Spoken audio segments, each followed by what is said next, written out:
नमस्ते मुलांनो, बसा खाली। हे पहा, मी आता काही आकार दाखवते तुम्हाला।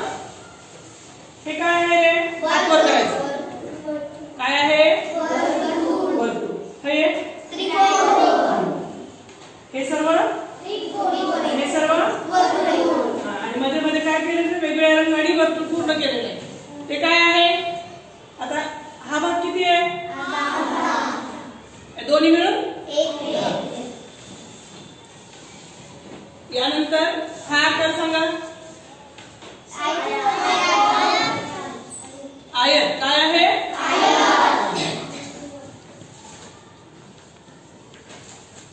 यात काय आहे?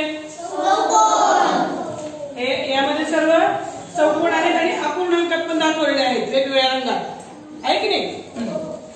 आता पहा, आता माझ्याकडे हा रुमाल आहे। या रुमालाचा आकार सांगता येईल तुम्हाला? ठीक आहे। आता ह्या रुमालासाठी मला एक लेस लावायची। काय करायची आहे? लेस। आता मी दुकानदाराकडे जाणार आहे, मला लेस पाहिजे। मग त्या लेस आणायला सांगण्यासाठी त्याला किती कशी सांगावी लागेल मला? आता लेस किती लागेल? कशी सांगू? कशी जायची आणायला? रुमाल घेऊन जायचा का सोबत? बरं ठीक आहे, सोबत जरी नेला, हा सांग कसं करायचं? मापन करून द्यावं लागेल। मग याचे किती कोपरे घ्यावे लागतील? 4। आणि ह्या 4ही कोपऱ्यांची जेव्हा आपण हे करू आणि मग त्याची काय करावं लागेल आपल्याला? त्या मापाची आपल्याला लेस आणावी लागेल। तर पहा, त्यालाच म्हणतो आपण परिमिती। गणिती भाषेत आपण त्याला काय म्हणायचं? परिमिती। तर हा जो रुमाल आहे त्याच्या 4ही बाजूच्या लांबीची बेरीज म्हणजे काय? परिमिती। आणि पहा, आता क्षेत्रफळ।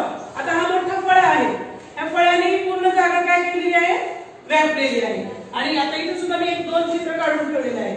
आता इथे पण पहा, हे जे आहे त्याला आपण असे कप्पे केलेले आहेत का?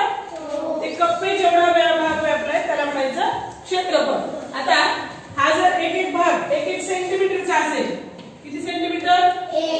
1, 2, 3 असं आपण जेव्हा पट्टी ठेवून जेव्हा मोजू आपण, मग आपल्याला हे काय होईल लक्षात येईल। मग ह्याला काय म्हणायचं?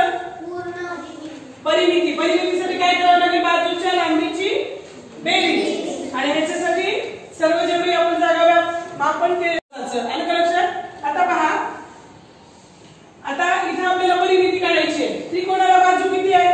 3। त्रिकोणाला बाजू 3। मग किती बाजूंची बेरीज होईल? 3। चौरसाच्या 4। आयताच्या 4। मग आता पहा, चौरसाच्या समोरासमोरील बाजू काय आहे?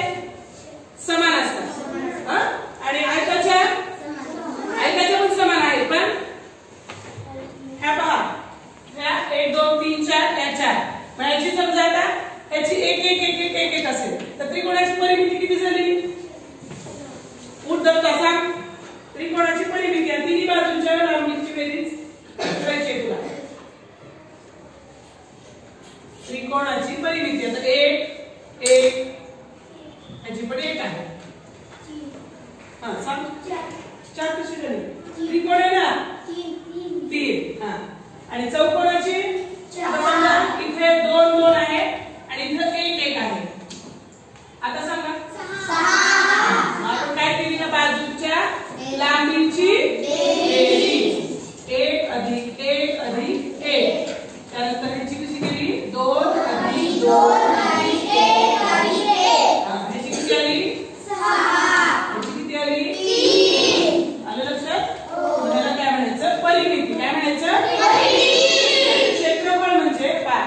आता एखादं तुम्हाला सांगितलं त्याची काय करायचं आपण? या पट्टीने जेव्हा आपण मोजू, आता इथं अंदाजाने काढलेले असल्यामुळे, पण जेव्हा आपण इथं बरोबर हे करणार ना, 1-1 ह्याचा काय होईल तो? आता इथं पहा, हे जे आहे की याची चौकोन कसे आहेत? हे समान आकाराचे आहे की नाही? मग हे समान आकाराचे परत जर याच्यामध्ये आपण भाग केले, मोजले, पट्टीने मोजले तर आपल्याला काय येईल? त्या आकृतीने व्यापलेली जागा